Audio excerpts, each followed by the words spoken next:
Hey everyone, we are back with another update video, and with me as always is Corey. Hey, how's it going, guys? We're going to dive right in, starting with, of course, the Megadrive version. I wish there was specific big news we could give you and show you, but at this point, the Megadrive version is really in a state where it's very predominantly hardcore testing, polishing, and debugging. It's reached that situation where all of the obvious bugs were fixed, so now it's a matter of really checking those harder to find and harder to understand bugs that intertwine with the complexity of the game, or just one of the big current ones that we're hunting down still is a memory leak style bug where the game works great, and then like on survival mode, for example, you wrap around after you beat the final boss and then you go back to level 1, and the whole point obviously of survival is how long can you last and how high a score can you get with just one life. And so theoretically players will be able to wrap around many times, and so we need to test that and make sure there's no memory leak that makes the game catastrophically crash when you're super proud of your score wrapping around 5 times, and then that would suck if the game suddenly crashed while you were doing it. So there's just no getting around the fact that there's just a ton of really specific testing to do, and Corey and I and other testers over at NeoFid and my brother, we're all playing in as many different ways and configurations as we need to. That's one of the other kind of deceptive things about DaemonClaw. On its face, it's a simple arcade game and it doesn't have a million levels and a million features, but the things that are there combine in interesting ways. Because of that, they have to be thoroughly bug tested. Like, which character are you playing as? Which mode are you playing in? Which difficulty setting? Are you playing single player or tag team mode? Combinations. Situations where we would even discover that there are things built into, say, like the normal gameplay that in a different game mode you don't need there or something. Exactly. Like from pause menus or whatever, and it's like, oh, we didn't even realize this a long time ago. Yeah, like come to think of it, that would completely break the point of this gameplay. Right. And like it's those kind of things that you don't notice until the big obvious bugs are fixed. Right. Yeah. I can definitely say we're making good progress, and overall the game is feeling very stable and, more importantly, really polished. Again, kudos to Simon at NeoFid, the lead programmer, and for quite a while now the only programmer of DaemonClaw Megadrive. Just not only his ability, but his dedication to quality. Like, as we keep finding actual bugs, we always throw in a couple of new tickets like, oh, and by the way, like the game would be even better in this case if we tweaked this thing. And the dedication to quality is so great. Like a sound effect here or there, that we might need replacing or maybe didn't exist. Yeah, there have been several of those, several minor tweaks in the way of not directly changing the art, I don't think recently, but maybe animation speed of something, or just realizing now that we're down to the real fine details, like, hey, wait a minute, that's not the actual animation we expected to play in this super specific situation. And again, it's just those kind of things you don't even see, you just can't even see until every obvious problem is completely gone. So we're getting really close on that side to just there being this super specific, very small set of actual bugs that we're just keep hammering away at, keep testing. Obviously, we'll continue to keep you guys updated on that. All right. And in anticipation of the actual ROM file for the game, certainly it will be ready soon to send off to the people to actually get put on the, what are they called, the PCPs or whatever? Is that right? PCBs? One's an illicit substance and one... I can't remember.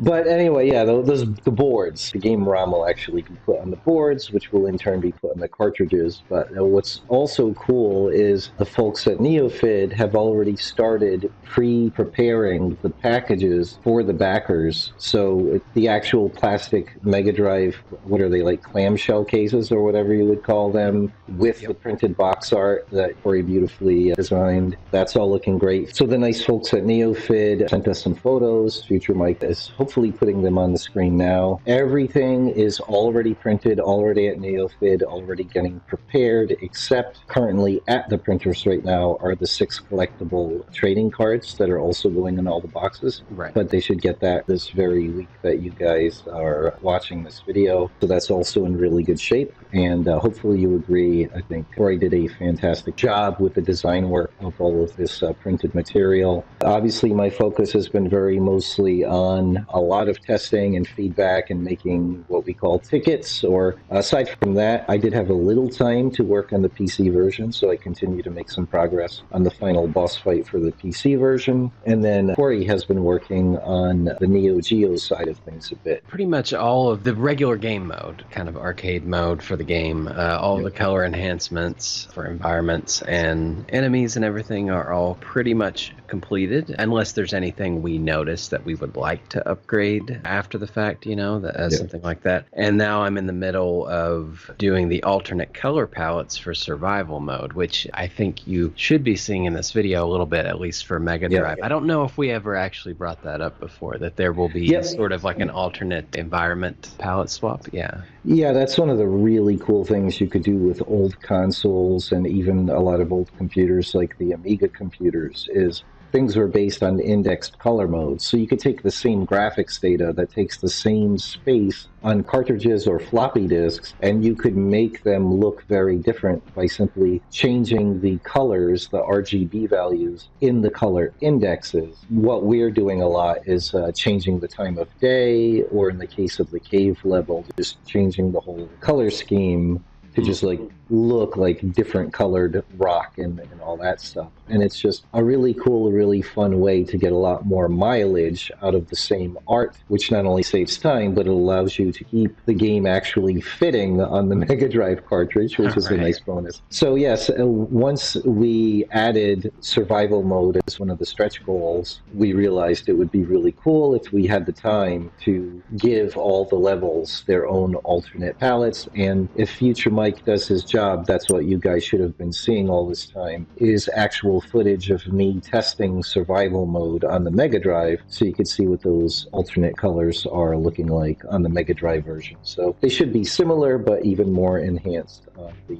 Neo Geo version. And finally, the last thing we could really cover in this update video is the art book that some of the Kickstarter backers also were nice enough to, what is that called? Oh, like the add-on. Yeah, the add-ons. So obviously we really appreciate for those of you who did. And just like with the other print stuff in the game, we hope you could tell we're putting a lot of work and a lot of love into making everything as high quality as we can. And Corey and I, on top of all the other work, we've been hanging out for a couple hours every weekend and literally collaborating live via screen share and working on the layout and just what is going to be on every page of this art book. The core layout and what is going to be on each of the pages, or almost all pages, I'd certainly say all of the major pages, like 90-ish% worked out, and it's just a matter of perfecting, polishing, refining, and then there's going to be some cases along the way that we're going to put placeholder art that will get filled in later as we make that real art, as we finish, for example, the Neo Geo version graphics. There's also some actual character illustrations I need to do for some of the later characters, or the characters that are not in the Megadrive version. Anyway, but otherwise, that's going really well. It's so fun to work with Corey on that design stuff. It's so cool and so fun when things settle into place, and it's just like this collective between the two of us, like, yeah, this is it. Like, this is on the right track. This is going to look great and all that stuff. Absolutely, yeah.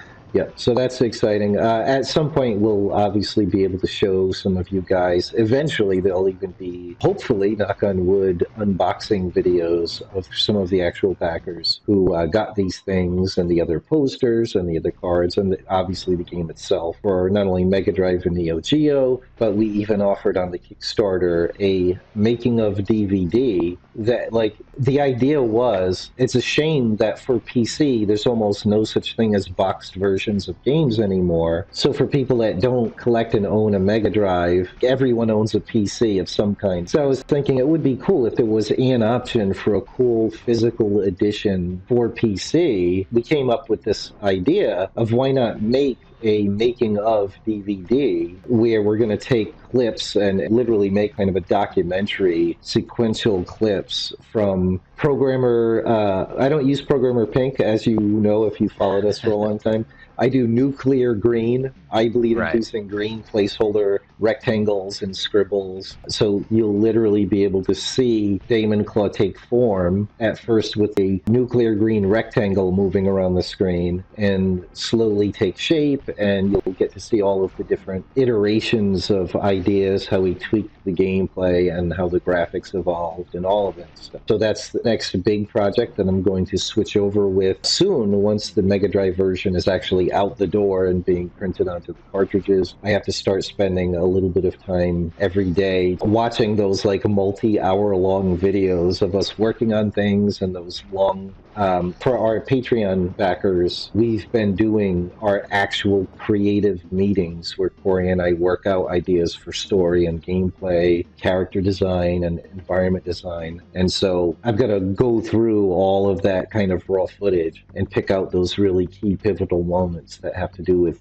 getting the game from concept to a finished product. So absolutely. It'll be a nice sort of behind the scenes how we went through creative discussions and things like that to conceptualize the game from the beginning. There's also a little bit of info like that sprinkled around the art book. That's our plan. Yeah, absolutely.